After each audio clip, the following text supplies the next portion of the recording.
जनता दल महाशक्तीच्या वतीनं स्वाभिमानी पक्षाचे अधिकृत उमेदवार म्हणून हातकणंगले विधानसभा मतदारसंघातून निवडणूक लढवत असणारे माजी आमदार डॉक्टर सुजित मिरचेकर, त्यांच्या प्रचार सभेचे अध्यक्ष आप्पासाहेब सादळे, मंचावर उपस्थित असणारे स्वाभिमानी पक्षाचे हातकणंगले तालुका अध्यक्ष राजाराम देसाई, महाराष्ट्र नवनिर्माण सेनेचे नेते दौलत पाटील, स्वाभिमानीचा युवा आघाडीचे नेते पुरंदर पाटील, सातगोड कुन्नोडगे, रघुनाथ नळवडे, विनोद पाटील, अर्चना मगदूम, सोनल कांबळे,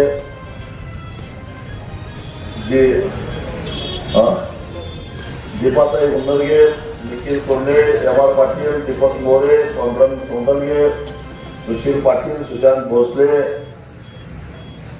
स्वाभिमानी संघटनेचे नेते रघुनाथ पाटील, मंचावरील सर्वच मान्यवर, उपस्थित पत्रकार आणि जमलेल्या बंधूंनो, या निवडणुकीच्या निमित्तानं आज आपल्याला काही निर्णय घ्यायचे, कारण रांगोळी हे क्रांतिकारक गाव आहे. जी काय क्रांतीची ठिणगी इथं पडली तर वणवा संपूर्ण तालुक्यामध्ये पेटायला वेळ लागत नाही, हा या गावाचा इतिहास आहे. मला आठवतंय, मी एकदम तरुण होतो आणि 1995 सालचं ऊस आंदोलन, त्यावेळेचे आमदार मदामाले साहेब यांच्या नेतृत्वाखाली या परिसरामध्ये आम्ही आंदोलन करत होतो. आणि त्याचवेळी शरद जोशी झोनबंदी उठावी म्हणून औरंगाबादला उपोषणला बसलेले होते. उपोषणाचा 4था-5वा दिवस झाला तरी सरकार काही निर्णय घ्यायला तयार नव्हतं. त्यावेळी आम्ही कोल्हापूरला एक मोर्चा काढला साखर सहसंचालक कार्यालयात. त्यावेळी ते राजारामपुरीमध्ये कार्यालय होते आणि तिथं अचानक आम्ही हल्लाबोल केला. त्या हल्लाबोल केल्यानंतर त्या ठिकाणी पोलिसांनी प्रचंड लाठीचार्ज केला. त्याच्यामध्ये माझा मुलगा दक्षिण झाला. त्यावेळी अजून माझं लग्नही झालेलं नव्हतं. आणि त्या आंदोलनामध्ये आपल्या गावचे सुपुत्र आता अरुणनिवासी झालेले बाबासाहेब गुंडे सुद्धा त्या आंदोलनामध्ये होते. त्यांना अटक झाली. आम्हाला सगळ्यांना अटक झाली. 70-80 लोकांना अटक झाली आणि त्यांना अटक केली म्हणून या रांगोळी गावानं माझ्या माहितीप्रमाणे त्यावेळी 2 एसट्या पेटवून दिलेल्या होत्या. हा इतिहास आहे या गावाचा. 2 एसट्या पेटवून दिलेल्या होत्या. फक्त 5 ते 5:30 वाजता बाबासाहेब गुंडेंना अटक का केली. इथपासून तर या शेतकरी चळवळीमध्ये या गावाचा सहभाग आहे. मग त्याच्यानंतर मला वाटतं की 2002 ला एक आंदोलन आपलं झालं होतं. त्या आंदोलनामध्ये मला मारहाण झाली होती. कारखाने सारे बंद होते आणि या चौकामध्ये जवळजवळ 100 प्रकारच्या रांगा लागलेल्या होत्या. एक फोटो आला होता पेपरला, मला आठवत आहे. आणि हा कारखान्याचा अड्डा नसून खाली त्याच्यावर काय लिहिलं होतं की हा कारखान्याचा वाहन अड्डा नसून स्वाभिमानी शेतकरी संघटनेनं अडवलेली जी सगळी वाहनं आहेत अशा अर्थाचा तो रंगीत फोटो पुढारीला पहिल्या पानावर आलेला होता. हा सगळा इतिहास या रांगोळी गावचा. जेव्हा जेव्हा चळवळीला गरज भासली त्या वेळी या गावानं खंबीरपणानं चळवळीच्या मागे ठामपणानं भूमिका घेण्याचे काम केलेलं आहे. एक या शेतकरी चळवळीचा मालिक किल्ला म्हणून या गावानं आपलं नाव रोखीत केलेलं आहे. आणि त्यामुळं शेजारचा जवाहर कारखाना असो किंवा इकडचा पंचगंगा कारखाना असो, कुठल्याही कारखानदाराची हिंमत रांगोळीची कळ काढण्याची होत नाही, हे लक्षात ठेवा. हा तुमचा दराला आहे. हा दराला आपल्याला पुढं चळवळीची ताकद वाढवण्यासाठी म्हणून 2009 साली मी लोकसभा लढवण्याचा निर्णय घेतला. 2004 ला मी आमदार झालो शिरोळचा. 9 ला लोकसभा लढवण्याचा निर्णय घेतला. त्यावेळी याच रांगोळी गावानं भरभरून मला मतं दिली होती. 14 ला सुद्धा दिली होती. निरपेक्षपणानं चळवळीच्या मागे राहायचं काम केलेलं आहे. आणि आता पुन्हा एकदा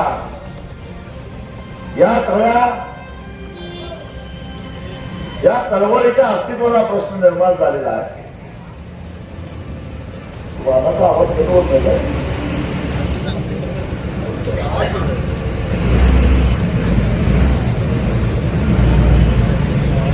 आणि पुन्हा एकदा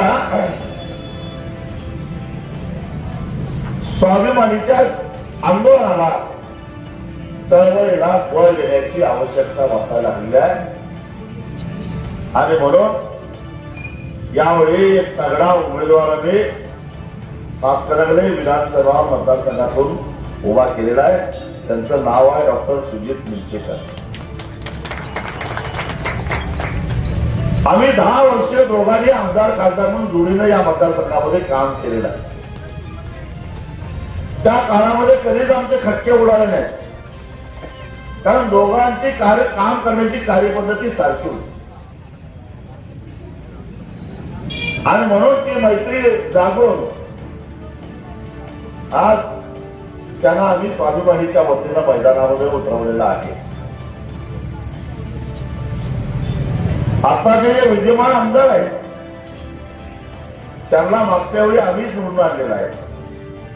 त्याने सुद्धा अनेक वेळा ते जाहीरपणानं कबूल केलेलं आहे की मला स्वाभिमानीमुळे मी आमदार झालो, मला निवडून आणलं. आता कबूल करतात का नाही मला माहित नाही, पण त्यावेळी अनेक वेळा त्यांनी कबूल केलेलं आहे. आणि आता ते महाविकास आघाडीतून लढतायत.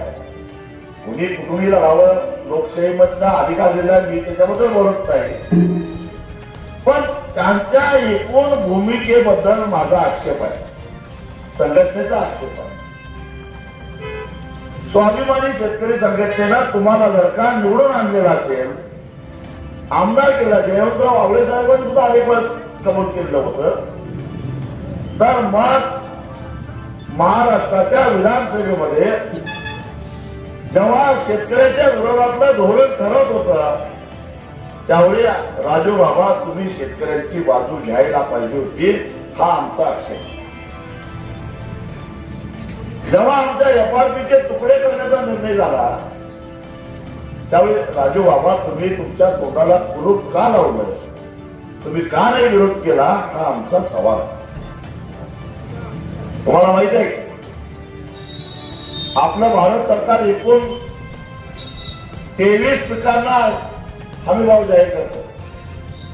त्यातला एकमेव ऊस पीक आहे की ज्याला हमी भाव कायदेशीररित्या मिळतो, म्हणजे त्याचं नाव एफआरपी आहे, फेअर अँड रेग्युलेटरी प्राइस.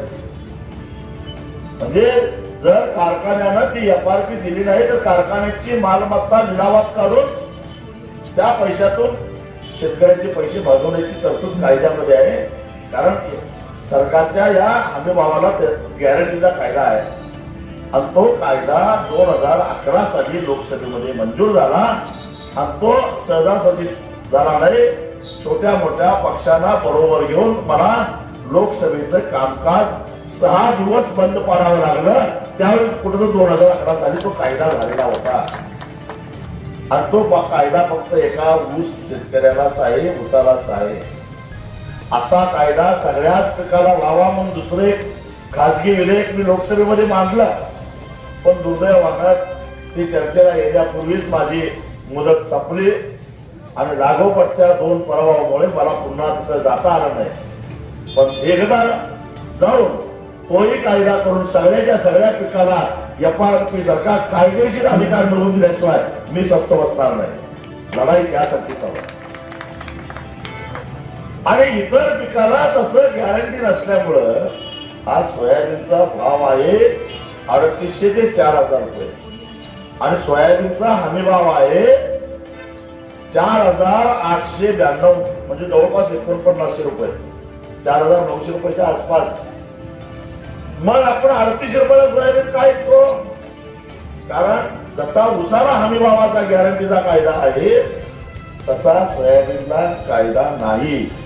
आणि हा उसाचा कायदा 2011 साली वर्गणी काढून मत दिलेल्या तुमच्या राजू शेट्टीने करून घेतलेला आहे. म्हणून त्या पिकाला तो हा कायदा लक्षात ठेवा. तो आता सगळ्यासाठी व्हावा यासाठी आमची लढाई आहे. आणि त्या कायद्याची मोडतोड या कारखानदारांच्या कारस्थानामुळं महाविकास आघाडी सरकार सत्तेवर असताना महाराष्ट्रामध्ये मोडतोड केली गेली. आणि ती मोडतोड होत असताना महाविकास आघाडीचे आमदार म्हणून, सत्ताधारी पक्षाचे आमदार म्हणून राजू बाबा तिथं असताना त्यांनी त्याला विरोध केला नाही. कदाचित बंटी पाटलांची त्यांना भीती वाटते असेल. बंटी पाटील म्हणजे साखर कारखानदार, त्यांच्या विरोधामध्ये जाण्याची हिंमत त्यांची झाली नसत. पण त्यांनी तोंड उघडलं नाही आणि उघडलेला असेल तर त्याचे पुरावे दाखवावेत. कारण विधिमंडळामध्ये बोललेला शब्द नोंद केला जातो. हे एकच प्रसंग नाही. दुसरा प्रसंग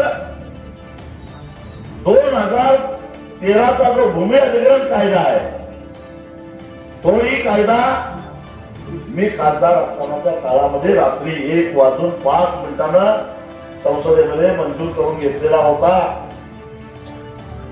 त्यासाठी आम्हाला जंतर मंतरवर एक मोठं आंदोलन करावं लागलं होतं.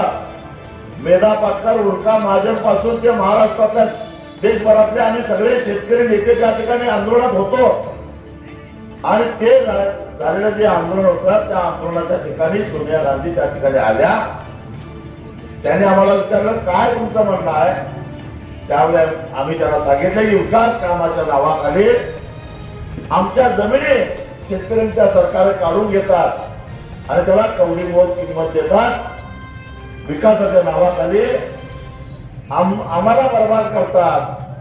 शरद जोशींच्या भाषेत बोलायचं झालं तर विकासाचे मनोरे शेतकऱ्यांच्या थडग्यावर बांधू नका.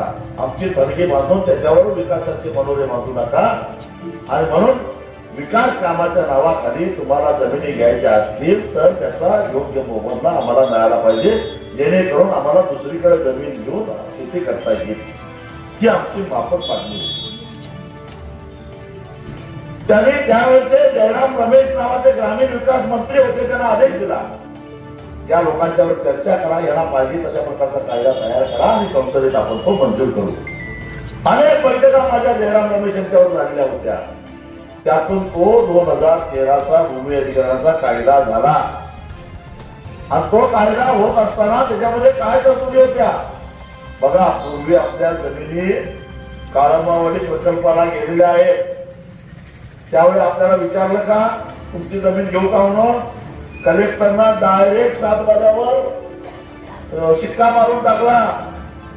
तुम्हाला किंमत किती पाहिजे विचारलं का नाही. सरकारनं दिल ती किंमत आपल्याला मुकाट्यानं घ्यावी लागली. कवडी मोल किमतीनं आपल्या शेती गेल्या जमिनी गेल्या. कारण 1956चा कायदा अतिशय वाईट होता.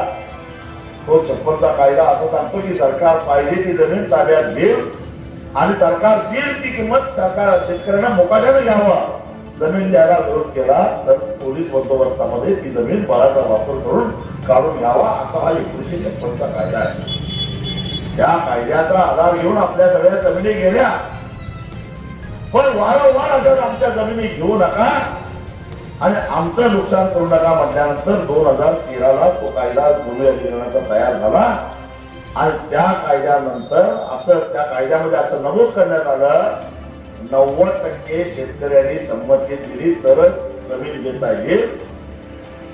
आणि ती घेत असताना बाजार भावाच्या 5 पट किंमत त्याला दिली जाईल, जेणेकरून दुसरीकडे तेवढी जमीन घेऊन त्याला चांगल्या पद्धतीने शेती करता येईल. हा उद्देश त्याच्या पाठीमागे होता. यांनी दुरुस्ती काय केले, महाविकास आघाडीचे त्यावेळेचे महसूल मंत्री बाळासाहेब थोरात यांनी विधिमंडळामध्ये अशी दुरुस्ती आणली की 1956च्या कायद्यानुसार सरकारला पाहिजे ती जमीन ताब्यात घेता येईल, शेतकऱ्याला कुठल्याही न्यायालयामध्ये दाद मागता येणार नाही आणि सरकार घेईल ती किंमत शेतकऱ्याला स्वीकारावी लागेल, त्याला अपील करता येणार नाही आणि मोबदला घेणार दुप्पट, म्हणजे आधीच्या कायद्यामध्ये 5पट, या कायद्यामध्ये दुप्पट. म्हणजे आधीच्या कायद्यामुळे 100 रुपये मिळणार असतील तर या कायद्यामुळे केवळ 40 रुपये मिळणार होते. आणि हा कायदा ज्यावेळी विधिमंडळामध्ये मंजूर झाला त्यावेळी राजू बाबा, तुम्ही शेतकऱ्यांनी तुम्हाला आमदार केलेलं होतं, तुम्ही तोंड का उघडलं नाही, विरोध का केला नाही, हा माझा तुम्हाला सवाल आहे. म्हणून आम्ही त्याला विरोध करतो,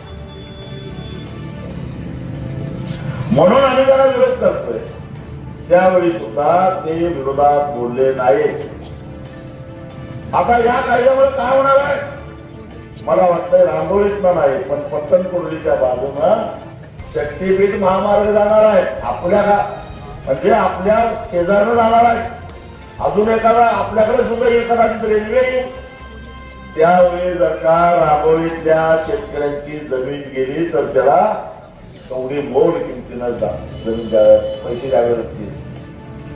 अशी अवस्था का झाली, कारण या महाराष्ट्र सरकारनं अशा प्रकारची दुरुस्ती केली. कोल्हापूरला ज्यावेळी शक्तीपीठ महामार्गाच्या विरोधामध्ये मोर्चा निघाला होता, त्या मोर्चाला राजूबाबा आवळे, बंटी पाटील दोघे होते. मी त्यांना एकच प्रश्न विचारला, तुम्ही केवळ हा कायदा दुरुस्त केल्याचं काम तुम्हीच केलेलं आहे आणि आता सरकार महायुतीचं आहे म्हणून तुम्ही मोर्चाला आला असाल तर पहिला सांगा, तुमचं सरकार आल्यानंतर हा कायदा दुरुस्त करून तुम्ही जर का आम्ही किंमत देऊ किंवा आमचं सरकार आलं तरी सुद्धा आम्ही हे शक्तीपीठ होऊन देणार नाही असं बोला. दोघंही बोलले नाहीत. का बोलले नाही त्याचं कारण तुम्हाला सांगतो. महाराष्ट्रामध्ये आमदारांचा दर 50 कोटी निघाला कधी ऐकला असेल तुम्ही. गद्दारांच्या किमती किती, 50 कोटी. 50 कोटी दर देण्याची मुळात ऐपत शिंदे साहेबांच्या मध्ये कशी निर्माण झाली, कारण शिंदे साहेब 5 वर्षे राज्याचे सार्वजनिक बांधकाम मंत्री होते, म्हणजे राष्ट्रीय महामार्ग बांधण्याचं काम त्यांच्याकडे होते. त्याच काळात समृद्धी महामार्ग हा बांधला गेला. आता राष्ट्रीय महामार्ग प्राधिकरण नावाची संस्था आहे आपली, त्याचा एक मापदंड आहे. रस्ता बांधायसाठी किती खर्च आले पाहिजे त्याचा काही मापदंड आहे आणि त्या मापदंडानुसार, त्या निकषानुसार 6 पदरी रस्ता तयार करण्यासाठी 1 किलोमीटर 6 पदरी रस्ता तयार करण्यासाठी 26 कोटी रुपये खर्च आला पाहिजे असे त्याचे मापदंड आहे. आणि 1 किलोमीटर 6 पदरी रस्ता 1 किलोमीटर करायला 26 कोटी खर्च आला पाहिजे असे त्याचे मापदंड आहे. पण समृद्धी हायवे 78 कोटीला बनवला गेला. 1 किलोमीटरचा खर्च किती, 78 कोटी, म्हणजे मूळ मापदंडाच्या तिप्पट. कळालं का 50 कोटी दर का निघाला ते, मूळ किमतीच्या तिप्पट खर्च दाखवून तो रस्ता बांधला गेला. त्यात शिंदे साहेब, फडणवीस साहेब मालामाल झाले म्हणून आमदारांचा दर 50 कोटी निघाला. आणि हा शक्तीपीठ होणार आहे. त्या शक्तीपीठाच्या 1 किलोमीटरचा खर्च त्यांनी दाखवलेला आहे 107 कोटी. हे आकडे राष्ट्रीय महामार्ग प्राधिकरणानेच मला दिलेले आहेत, माझ्याकडे लेखी पत्र आहे त्यांचं. 107 कोटी म्हणजे आता चौपट खर्च होणार. म्हणजे आता आमदार 50 कोटीला मिळत नाही. आता आमदार 50 कोटीला मिळत नाही, लक्षात ठेवा. एवढा म्हणजे यांना विकास कशासाठी करायचा आहे, तर यांना विकास पैसा कमवण्यासाठी करायचा आहे. त्यांच्या राजकारणासाठी आमदारांच्या खरेदी विक्रीसाठी जो पैसा लागणार आहे त्या पैशासाठी येणार रस्ते बांधायचे, जनतेसाठी नव्हे. आणि हा सारा पैसा आपण भरणार आहे. समजा तो समृद्धी महामार्ग जर का 26 कोटीला बांधला गेला असता तर त्याचा जो काय खर्च झाला 45 कोटी, तर तो 15 कोटी झाला असता. आणि 15 कोटीमध्ये तो रस्ता झाला असता तर 100 रुपयाला आज जो टोल आहे त्याच्याऐवजी 35 रुपये टोल लागला असता.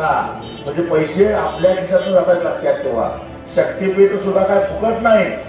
शक्तीपीठावरून जाणाऱ्याला टोलच द्यावा लागणार आहे. म्हणजे इथं शक्तीपीठ जाऊन पूर्ण झाला, तो 107 कोटीला पूर्ण झाला, तर 25च्या ऐवजी 100 रुपये आपल्याला टोल द्यावा लागणार आहे. म्हणजे हे पैसे आपणच भरणार आहे आणि त्याच्यावर रंग करणार आहेत हे सगळे राजकीय नेते. म्हणून मुळातच रस्ता नको अशी भूमिका कुठल्याही पक्षाची नाही, कुठल्याही आघाडीची नाही. त्यांचं म्हणणं आहे आम्ही विरोधी पक्षात आहे तोपर्यंत विरोध करणार, आमचं सरकार आलं की आम्ही काय बोलणार नाही, कारण बलिदान आम्हालाही मिळाला पाहिजे. हे रस्ते ज्याच्या मतदारसंघात जातात ते सगळे आमदार, सगळे खासदार, सगळे पालकमंत्री हे सगळे त्याचे हिस्सेदार आहेत. लूट कोणालाही आपली. आणि म्हणून या व्यवस्थेच्या विरोधामध्ये ना राजूबाबा आवळे बोलायला तयार आहेत, ना अशोक माने बापू बोलायला तयार आहे. आता अशोक माने बापू म्हणजे आमच्याच गावाचं मोठं व्यक्तिमत्व, मोठा माणूस आहे असं ते म्हणतात. आता त्यांना विचारा, तुम्ही ज्यांच्या पक्षातनं राहिलेला आहे त्या जनसुराज्य पक्षाचे संस्थापक आमदार विनय कोरे साहेब, ज्यांच्या ताब्यामध्ये वारणा कारखाना आहे, त्या वारणा कारखान्यानं सगळ्या कारखान्यांनी गेल्या वर्षी सगळे 100 रुपये दिले, त्यांनी 50 रुपये का दिले नाही बापू? हा प्रश्न पहिला विनय कोरेंना विचारा.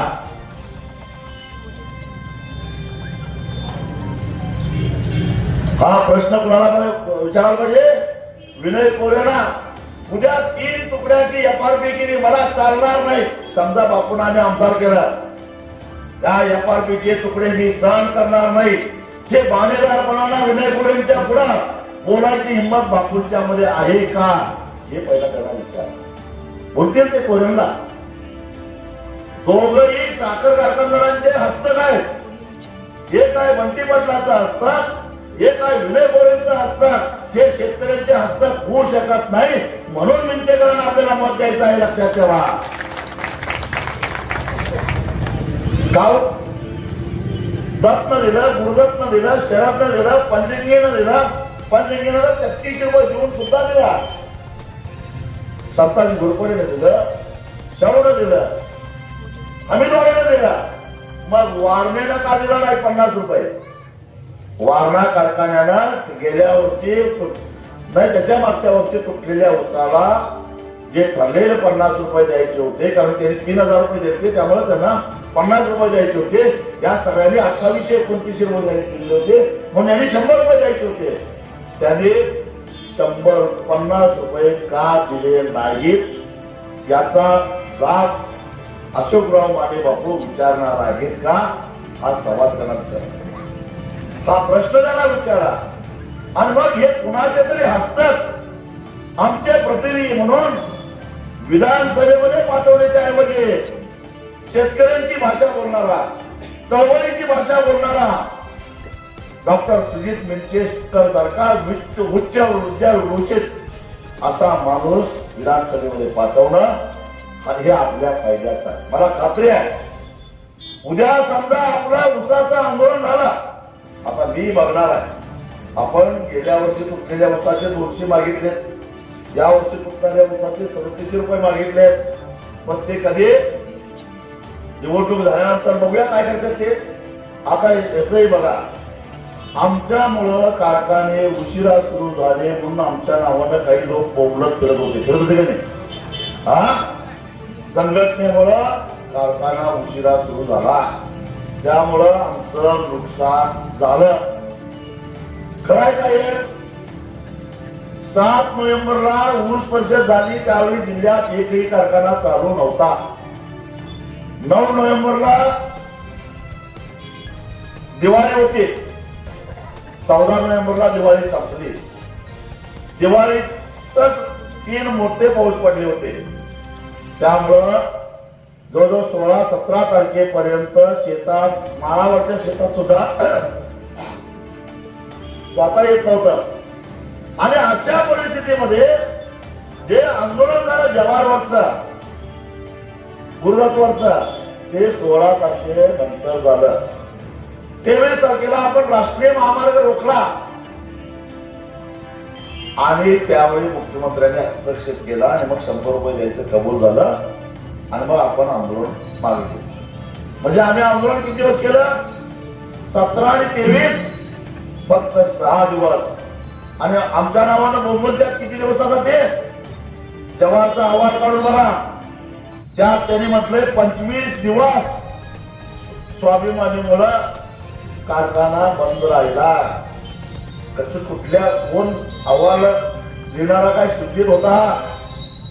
जवाहरच्या अजून डिस्टिलरी नाही, त्यामुळे त्यानं कुठली घेतला तर मला माहित नाही. पण अरे 25 दिवस कसं? 7 तारखेला ऊस पडले तरी त्यावेळी कारखाना बंद होता आणि 23 तारखेला कारखाना सुरू झाला. ते 25 दिवस कसा हिशोब केला? काय रात्रीचा दिवस केला? दिवसाची रात्र केली? आमच्या नावानं विनाकारण शेतकऱ्यांच्या मनामध्ये आमच्याबद्दल या शेती खात्यानं गैरसमज पसरवले. यांच्यामुळे ऊस, या कारखानदारांच्या जर हिंमत असेल, दम असेल, त्याने कारखाना सुरू झाल्यानंतर पहिल्या महिन्यामध्ये, 1 महिन्यात भागातला ऊस किती तोडला आणि बाहेरचा ऊस किती तोडला याची आकडेवारी जाहीर करावी. दूध का दूध, पाणी का पाणी झाल्याप्रमाणे आपल्याला धडा शिकवण्यासाठी, आपल्याला अद्दल घडवण्यासाठी त्यांनी बाहेरनं ऊस आणला आणि आमचा ऊस तसाच ठेवला. म्हणून आमची ऊस लवकर तुटली नाही. त्याला संघटनेचं आंदोलन जबाबदार नाही. आणि आता आज तारीख आहे 13, 14 तारीख आज आहे, 20 तारखेला मतदान आहे. हे ती टोळी अजून आलेली नाही का? आल्या ऊस तोडणी मजुरांची एकही टोळी आलेली नाही. 20 तारखेला मतदान आहे, 23 तारखेला निकाल आहे. 25 तारखेशिवाय कारखाना सुरू होत नाही. आता का बोंबलत नाही? जे गेल्या वर्षी बोंबलत होते ते आता का बोंबलत नाही? उशिरा होते म्हणून. आमचा ऊस लवकर तुटत नाही, उशीर वाढायला, ऊस वाढायला, तुरा आलाय, ही बोंब आता का ठोकत नाही? निदान गेल्या वर्षी 7-8 दिवस आंदोलन झाल्यामुळं या चोरांनी साखळी करून दत्त, जवाहर, शरद आणि गुरुदत्त या चौघांनी एका ठिकाणी बसून बघा एकमेकाच्या विरोधात निवडणूक लढवतात, पण आपलं पैसे बुडवायला मात्र एकत्र बसतात. एकत्र बसून काय ठरवलं? 2900 रुपये द्यायचं, त्याच्यावर 1 रुपया द्यायचा नाही. 8 दिवस आंदोलन केलो, 3100 रुपये मिळाले, टनाला 200 रुपये मिळाले. फायदा झाला का नाही?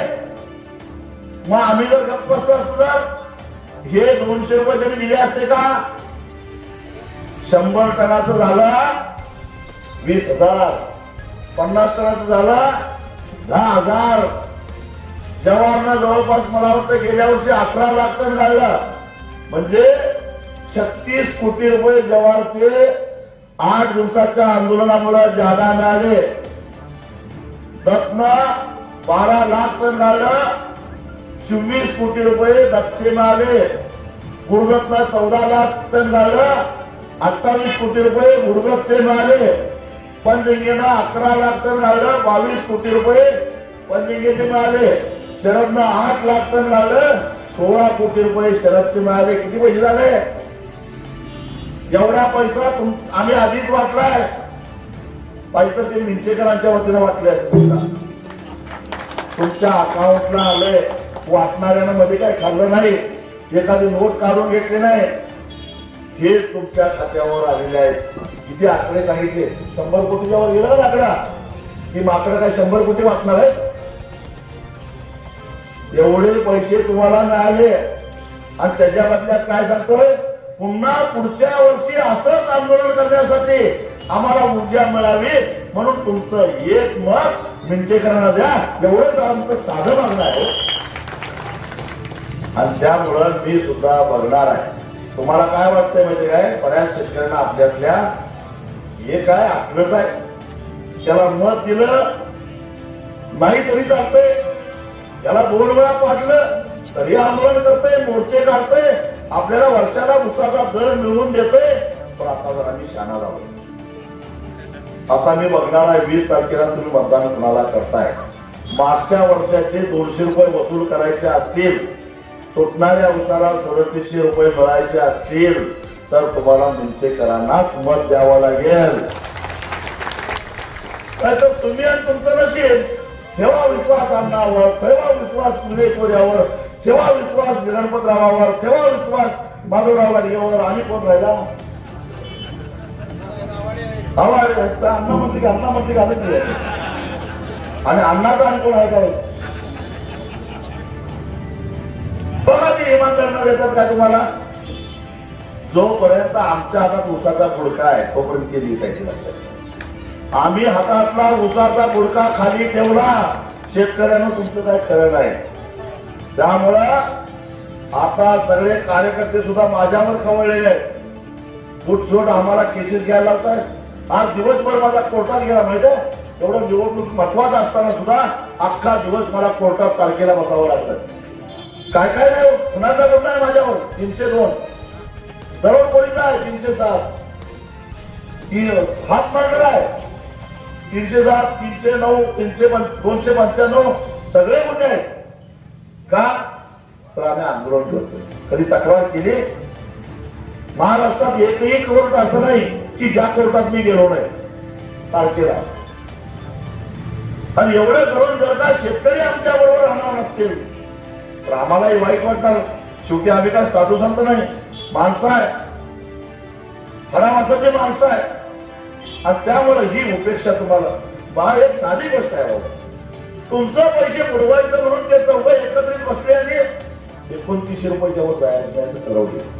मग त्या दोघांचे उमेदवार पाडण्यासाठी तुम्ही सगळे एकत्रित काय येत नाही, हा माझा तुम्हाला सवाल आहे. विनय कोरेंचा हस्तक एक मला, कारण हे कारखानदारांचे हस्तक आहे दोन्ही उमेदवार. आणि त्यांचा पराभव करणं हे यात तुमचा फायदा आहे. या कारखानदारांच्या राजकारणाला कुठेतरी शह दिला तर पुन्हा एकदा शेतकऱ्याची यांच्यावर जरब बसल. पण आमची संघटना फक्त शेतकऱ्यांच्यासाठी काम करते अशातला भाग नाही. मी तुम्हाला खात्री देतो, मी जेव्हा आमदार होतो त्यावेळी ऊस तोडणी मजुरांचं महामंडळ व्हावं म्हणजे खासगी विधेयक मी विधानसभेमध्ये मांडलं होतं 2007 साली. आज जे काही गोपीनाथ मुंडे ऊस तोडणी मजुरांचं मंडळ तयार झाला, मला सांगायला अभिमान वाटतो की त्या मंडळाचा जनक मी आहे. आणि विधानसभेचं कामकाज काढून बघा, माझं खासगी विधेयक विधानसभेमध्ये होतं आणि त्या विधेयकावर उत्तर देत असताना त्यावेळच्या कामगार मंत्र्यांनी आम्ही लवकरच असं एक कायदा करू असं आश्वासन दिलं. आणि विधानसभेमध्ये दिलेलं आश्वासन पाळणं हे सरकारला बंधनकारक असतं. आणि म्हणून 2007 साली तो कायदा अस्तित्वात झाला आणि मंडळ अस्तित्वात आलं.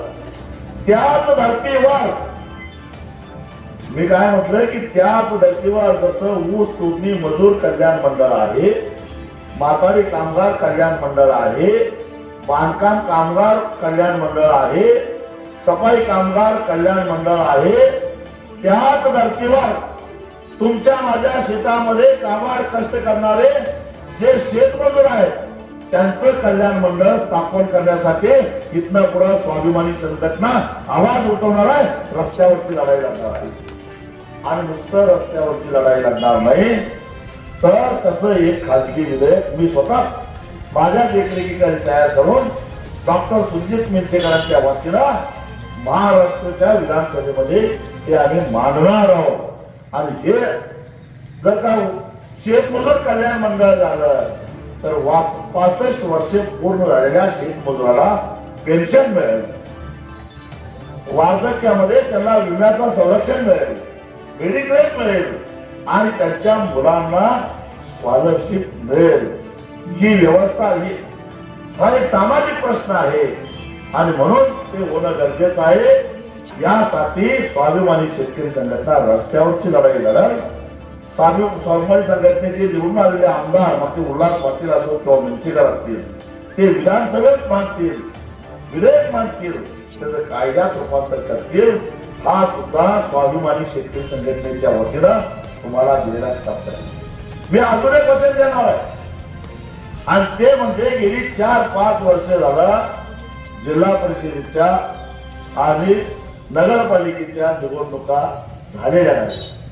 याचं कारण आपल्या गावामध्ये जे काही 12 मतदार आहेत, मग तो कोळी असेल, साळी असेल, माळी असेल, नाभिक असेल, परीट असेल, कुंभार असेल, धनगर असेल, पूर्वी असेल, कैकाडी असेल, असे जे काही 12 मतदार आहेत, शिंपी असेल, गुरव असेल, लवार असेल, सुतार असेल, हे जे लोक आहेत त्यांची घरं किती असतात? 2, 4, 5 एवढीच घरं असतात आणि या लोकांना सुद्धा निर्णय प्रक्रियेमध्ये आणलं पाहिजे. ते लोकप्रतिनिधी झाले पाहिजे. लोकप्रतिनिधी म्हणून त्यांना आपली क्षमता सिद्ध करण्याची संधी दिली पाहिजे. या उद्देशानं त्यांना स्थानिक स्वराज्य संस्थांमध्ये 30% जागा राखीव केलेल्या होत्या. तुम्हाला माहित आहे, ग्रामपंचायतीची निवडणूक लागली तर 30% ओबीसीचा कोटा असतो. पंचायत समिती, जिल्हा परिषदला 30% ओबीसीचा कोटा असतो आणि त्या ठिकाणी त्यांना संधी दिली. नाहीतर मग पूर्वाचं घर येत ते निवडून येईल का? त्याला ओबीसी मधनं राखीव जागेतनं उभा राहिला तरच तो निवडून येईल आणि त्यासाठी त्या राखीव जागा दिलेल्या होत्या. पण महाविकास आघाडी आणि महायुती या दोघांनी संगनमत करून या राखीव जागाच ठेवायच्या नाहीत जिल्हा परिषद, पंचायत समिती आणि नगरपालिकामध्ये, ग्रामपंचायतीमध्ये. म्हणून गेली 4-5 वर्ष झालं या निवडणुका होत नाहीत. काही लोक कोर्टात गेले. हे आरक्षण असंच राहिलं पाहिजे, कारण एकदा तरी का होईना संधी दिल्याशिवाय माणसाला कर्तृत्व दाखवण्याचं संधी मिळत नाही. उदाहरण तुम्हाला सांगतो. त्या बाबतीत देशभक्त रत्नाप्पा अण्णा कुंभार मोठे द्रष्टे नेते होते. त्यांना कळत होता वंचितांना, उपेक्षितांना न्याय दिला पाहिजे हे अण्णांना माहिती होतं. म्हणून अण्णांनी असे अनेक लोक मुख्य प्रवाहामध्ये आणले आणि त्यांना निवडून सुद्धा आणलेलं होतं. उदाहरण द्यायचं झालं तर आमच्या शिरोळ तालुक्यातल्या तेरवाड गावचे देवाप्पा भंडारी नावाचे ग्रस्त आमचा माणूस मातंग समाजाचा, त्यांना शिरोळ पंचायत समितीचा सभापती केलेलं होतं. नंदाताई पोळ नावाचे शेतमजूर महिला जिल्हा परिषदचा अध्यक्ष केलेलं होतं. बंडा माने नावाचे कोळी समाजाचे आमचे नेते होते शिरोळ तालुक्यातले. अण्णांचा गतवालचे, अण्णांचे एकदम विश्वास हो. जनरल जागेवर कोळी समाजाचा माणूस असून अण्णांच्या पुण्याईमुळे जनरल जागेवर त्यांना निवडणुकीला उभं केलं, जिल्हा परिषदचं सदस्य केलं. पण बंडा माने सुद्धा एवढे कर्तृत्ववान होते की एकदा संधी दिल्यानंतर त्यांनी मागे वळून बघितलं नाही. 4-5 टर्म ते सातत्यानं जिल्हा परिषदला निवडून आले. स्वतःच्या हिमतीवर, खुल्या जागेवर जिल्हा परिषदचे उपाध्यक्ष. पण कशामुळे आले? पहिल्यांदा त्यांना अण्णांनी संधी दिली. म्हणून आमच्या स्वाभिमानी शेतकरी संघटनेचे नेते प्रकाश परीट, ओबीसी जागा, ओबी समाजाची, नांदरी जिल्हा परिषद ओबीसी पडला म्हणून आम्ही त्यांना उभा केलं, निवडून आले. 5 वर्ष चांगलं काम केलं. नांदरी जिल्हा परिषद खुला झाला, आम्ही धाडस केला आणि पुन्हा प्रकाश पंतांच्याच पत्नीला उभा केलं. पण प्रकाशनं एवढं चांगलं काम केलं होतं, खुल्या जागेवर सुद्धा सवर्ण जातीच्या महिलेचा पराभव करून प्रकाश परीटची पत्नी निवडून आले. हे संघटना करते. याला म्हणतात सामाजिक समता, याला म्हणतात फुले शाहू आंबेडकरांचे विचार. हे विचार स्वाभिमानी शेतकरी संघटनेनं तळागाळामध्ये रुजवलेला आहे. त्यामुळं या आमच्या 12 पंतप्रधानांचं राजकीय आरक्षण काढून घ्यायचं जे कारस्थान चालू आहे ते हाणून पाडायचं काम भविष्यामध्ये स्वाभिमानी शेतकरी संघटना करणार आहे. रस्त्यावरची लढाई लढणार आहे आणि सभागृहाची लढाई लढणार आहे. हा माझा तुम्हाला दिलेला शब्द आहे. आणि म्हणून गावगाड्यातल्या साऱ्या लोकांनी एका चांगल्या शिकलेल्या माणसाला, उपेक्षित वंचित समाजातल्या माणसाला आम्ही या विधानसभेचं उमेदवारी दिलेला आहे. त्याला तुम्ही मत द्या. अरे आपली संस्कृती आहे काय माहिती आहे, आपली संस्कृती फार उच्च दर्जाची आहे. आमच्या गोट्यामध्ये म्हस व्यायली तर त्या म्हशीचा पहिला चीज जो असतो तो आम्ही कुणाला घालतो, देवाला. ग्रामदैवतापासून गावातल्या सगळ्या देवाला, मसोबाला सुद्धा सोडत नाही, सगळ्याला आम्ही चीक घालतो. आणि उरलेला चीक काय करतो, गल्लीत वाटतो, विकत नाही. गल्लीत सगळ्यांच्या घरामध्ये ते येतं. घरात चीक आला की समजायचं कुणाच तरी म्हस वेगळ्या वाटतो, विकत नाही आपण. मग आम्ही ज्यावेळी आमची चिकाचं भांड, पेला, लोटा काय असेल ते घरात आला तर ती बाई सुद्धा काय करते, घरातले भांड रिकाम करते आणि त्या भांड्यामध्ये काहीतरी तांदूळ, गहू, काहीतरी डाळ टाकते आणि ते भांड परत देते. कारण शेजाऱ्याचं आलेलं भांड रिकाम द्यायचं नाही, ही आमची संस्कृती आहे. आलं का लक्षात? ही आमची संस्कृती आहे. आणि गेली 20 वर्ष सातत्यानं वर्षाला तुमच्या खात्यावर 200 रुपये, 300 रुपये, 500 रुपये उसाचा दर आम्ही वाढवून द्यायला लागलोय. आमचं भांड तुमच्या घराकडे आलेलं आहे. विंचेकरांना त्या भांड्यात एक मत द्या आणि आमचं भांड परत द्या, एवढीच विनंती करतो आणि इथंच थांबतो.